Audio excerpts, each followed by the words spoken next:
حضرت عیسیٰ علیہ السلام منقول ہے کہ حضرت عیسیٰ علیہ السلام ایک قبر پر سے گزرے تو دیکھا کہ اس قبر والے کے اوپر عذاب ہو رہا تھا۔ کچھ وقفہ کے بعد پھر گزرے تو ملاحظہ فرمایا کہ اس قبر میں نور ہی نور ہے، سبحان اللہ، اور وہاں رحمت الہی کی بارش ہو رہی ہے۔ آپ بہت حیران ہوئے اور بارگاہ الہی میں عرض کیا، مولا کریم مجھے اس کا بھید بتایا جائے۔ ارشاد ہوا، اے روح اللہ، یہ شخص سخت گناہگار اور بدکار تھا،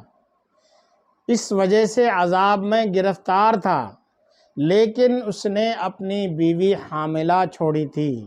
اس کے ہاں لڑکا پیدا ہوا اور آج اس قابل ہو گیا کہ آج اس کو مدرسے میں بھیجا گیا۔ استاد نے اس بچے کو بسم اللہ پڑھائی، مجھے حیا آئی کہ میں زمین کے اندر اس شخص کو عذاب دوں کہ جس کا بچہ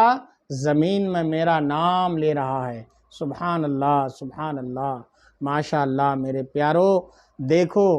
بچہ اگر زمین میں اللہ کا نام لے، بسم اللہ پڑھے، تو اس بچے کے اس پڑھنے کی ادا کو اللہ اتنا محبوب فرما لے، پسند فرما لے کہ اس کے باپ کے اوپر سے قبر میں عذاب اٹھا لے، تو جس کا بیٹا قرآن پڑھے، پورا قرآن پڑھے یا قرآن کی روز تلاوت کرتا رہے، تو یقیناً وہ باپ خوش نصیب ہوگا کہ اس کے باپ کے اوپر سے قبر میں سے عذاب اٹھا لیا جائے گا اور وہ سکون اور اطمینان کی نیند اپنی قبر میں سوئے گا۔ کوشش کرو کہ آپ دنیاوی تعلیم حاصل کرنے میں منع نہیں ہے، آپ اپنے بچوں کو خوب پڑھاؤ، بڑے بڑے اسکولوں میں، بڑے بڑے کالجوں میں، یونیورسٹیوں میں آپ پڑھاؤ، اچھی سے اچھی دنیا کی تعلیم دو، لیکن اگر آپ صاحب ایمان ہو، کلمہ گو ہو، تو سب سے پہلے اپنے بچوں کو